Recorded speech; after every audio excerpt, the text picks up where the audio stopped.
Scott Baldwin. Oh, good morning, Scott. John Donnelly here. Good morning. What do I owe the honor? I just realized I haven't congratulated you on your new position yet.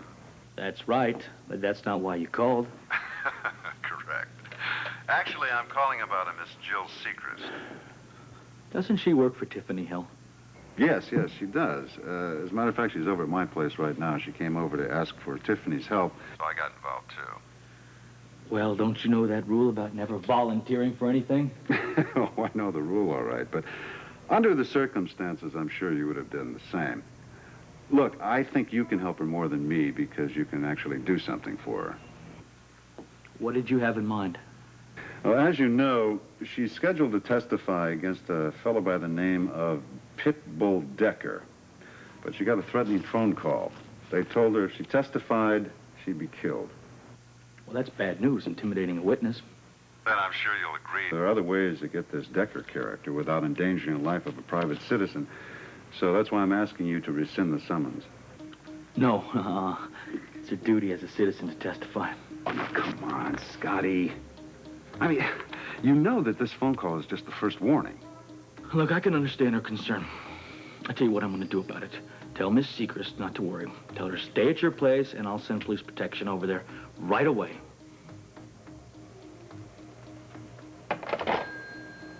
Oh, dear. Okay, Sean, what now? There's got to be another way around this. Now, Jill, I want you to tell me exactly what happened. Come on. I don't know if I can go through it again. If you want me to help you, you're going to have to. Come on, sit down. Tell Sean what happened that night. I was on Harbor Street. All right, what time was that? About 1:30. 1:30 a.m., right?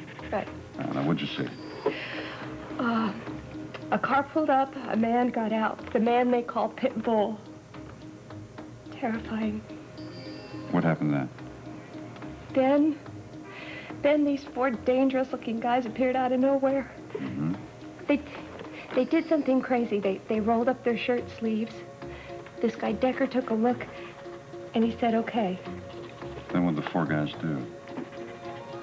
They gave Decker money. He gave them packages. Did you see what was inside the packages? No. But I know it was dope. Then the two police cars drove up and arrested everybody. Jill, since the police showed up, why didn't you leave? Why did you offer to testify? Drugs are crippling this country. If I can stop someone from dealing, I'm going to do it. It's very noble of you.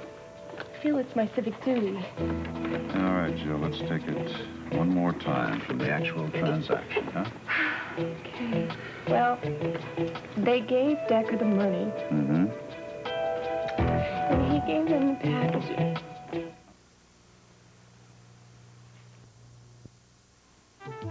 Clutch housing. And that just about covers it. Good. For now, anyway. But as you can see, there's a lot more to it than meets the eye. But these blueprints are very helpful. I appreciate you bringing them over. Good. That's quite a boat. Oh, excuse me, I mean ship. Thank you. The only other ship I've ever seen that size was the Cassadine. Now, do you know that ship? I don't believe that I do. Well, it's about as long as yours. You know, Ruby, I tell you what, I will have a coffee after all. Oh, okay. Thanks. Listen, as I was saying, money is not the issue here. I want her seaworthy, no matter what the cost. Well, I'm going to enjoy working on her. And I have to tell you that I really envy the fact that you can just hop on this baby and sail away from all the troubles on shore. It's a great life. Oh, Lady Ashton. Yes, he is here. Oh, I do hope there's nothing wrong.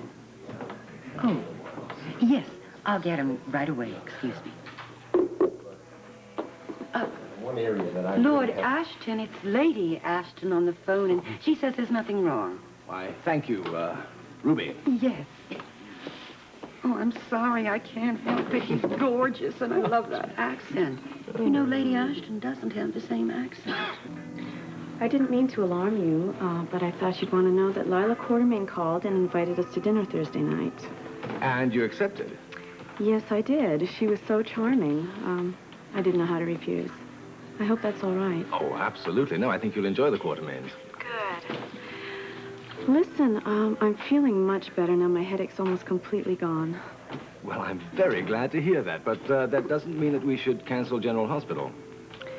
Well, I don't see the point in going now. I mean, I'm feeling much better. I probably won't have another headache for weeks. Look, Ariel, I don't want you to have another headache ever. That is the whole point of seeing a specialist. So, 1 o'clock. That's all I can tell you. I hope it helps. Jill, What are you doing down there on Harper Street all by yourself at 1:30 in the morning Honey, anyway? honey, please. I'm curious Sorry? about one thing. You see what happens when you get a private investigator and a professional journalist together. You two ought to do a show together. Oh, we may do. That's a good idea. Yeah. But you'd have to produce it. We can't let you produce it unless you get out of this mess because you won't be a producer anymore. So let's get you out of this mess first, okay? Go ahead. Jill, why don't you tell us what you were doing out so late at night, all alone in the dark? I was taking a walk. I got lost. Mm-hmm. You said you saw the men counting the money. How could you see that in the dark? They were under a streetlight. How far away were you? I was close. Why didn't Decker and those guys see you? I was scrunched down in the car. Wait. Well, I thought you said you were walking. Now you're in a car. You know, Jill, this thing is not tracking for us, and you're wasting our time. All right. This is the truth, I swear. We'd been in the fisherman's grill around... We? We? We'd been in the fisherman's grill around the corner. We were in his car in the alley. We saw the drug deal go down through the back window. Yeah, suddenly you're in a car. Now it's we. Now, what the hell are you trying to pull here? Why don't you level with me? Now, whose car were you in? Who was with you? And why didn't he offer to testify? I was trying to protect him. Protect who? His name is Bernie. He's married. And I promised I wouldn't tell anybody he was there. Well, that's one promise you're not going to keep. I'm going to talk to him. What's his number? Sweetheart, if you don't want your entire life to fade to black right now, I would suggest you give him the number now. 555-7461. Thank you. Well, I think we're all here and sit. Ms. Kennedy? First matter for discussion is the question of temporary maintenance. Well, as painful as this has been for my client, in preparing her financial report, I find her to be exceedingly fair. So to avoid any more pain for her or her husband, I suggest we get through this as quickly as possible. So if you'd care to look at this over here. I intend to read it very carefully. Have you a copy for Dr. Jones? Certainly.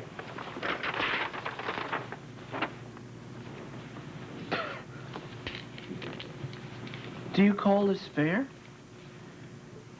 Let's begin at the beginning, shall we? Item 1, temporary living quarters. I've already explained that. I'm not going to pay $300 a day for a suite at the Port Charles Hotel. Tony, I did not come here to argue. Before you suckered me into this, you'd never set foot in the Port Charles Dr. Jones, Hotel. if your client is prepared to continue. I hope we can get through this as quickly and with as much civility as possible.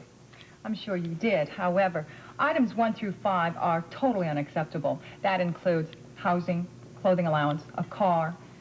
What my lawyer is trying to explain to you is that I've been foolish before. I will not be robbed again.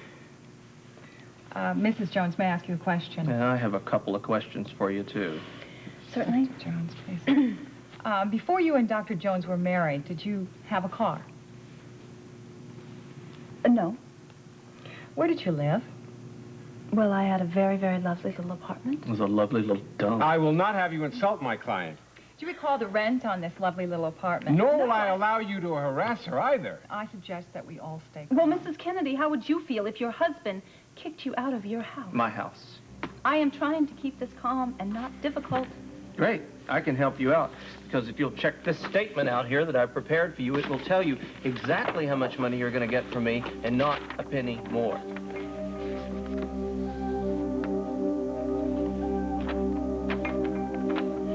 You are being very miserly, Tony, and very, very cheap.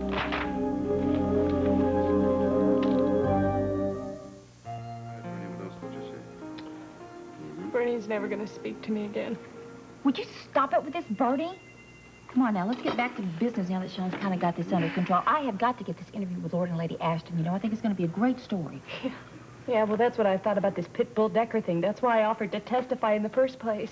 You know, all the time I was watching those guys, I kept thinking, what a great story this would make. What are you, crazy? You're going to risk your life for a stupid story? You know, and if you had leveled with us a little bit earlier in the beginning, I don't think you would have taken us quite as long Bernie, to get if to Jill work. could put herself on the line and nail this guy, why can't you? I don't want Bernie to get in trouble because of this. I'd hate that. Even if it means saving her life? But you... So much for love and loyalty. So he won't testify? No, he won't. Said he's going out of town with his wife. Doesn't know for how long or when he's going to come back. But this thing might not be a total loss. How come? Because of the information he gave me, we just might be able to nail this Decker guy. They're here. They're going to kill me. Oh, Jill, just calm down, will you, please? Let me take her in the secret room. Come on. Don't come out until I tell you, okay?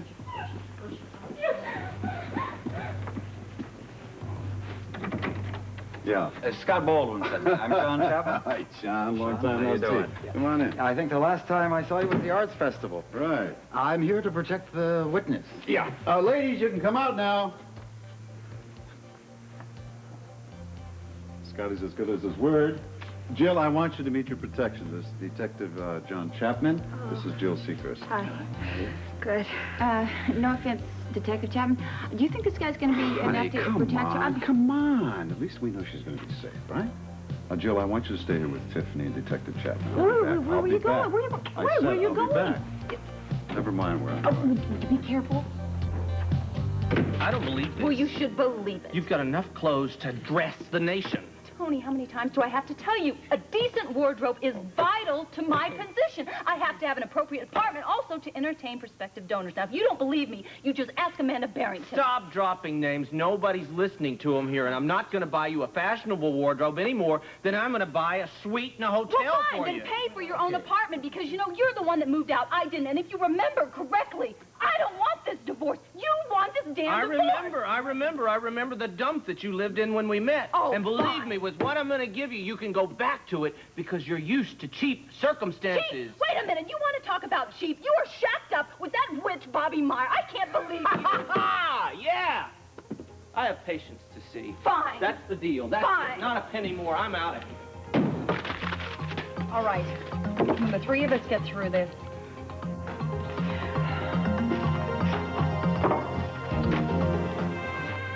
General Hospital will continue in a moment.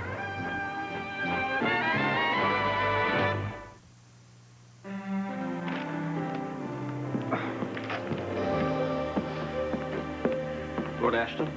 Oh, I'm Tony Jones. Doctor, I'm delighted to meet you, and I'm very grateful that you could find the time to see my wife on such short notice. My friend Winslow Vickers spoke very highly of you and your abilities. Send in my regards. I certainly will. I came early in the hopes that we might have a little chat before my wife arrives. Certainly. Sit down. Thank you.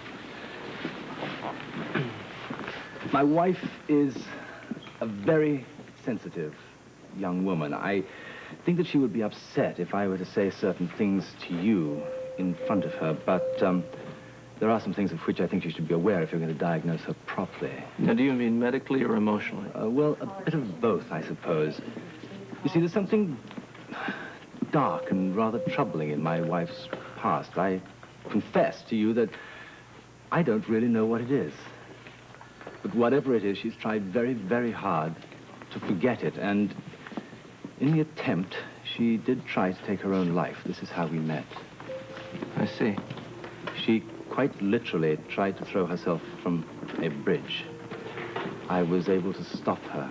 Since then, I've tried to reinstill in her a certain sense of self-confidence. I've tried to protect her, and in the process, I've fallen in love with her.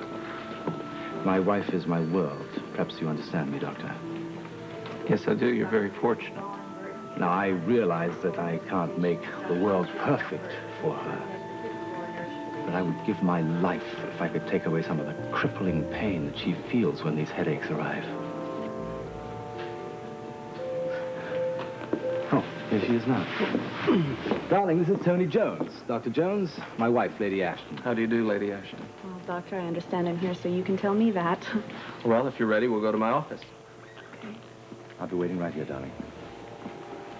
This way. Nurse Linda Gann, please report to the 8th floor nursing station. Nurse Linda Gann.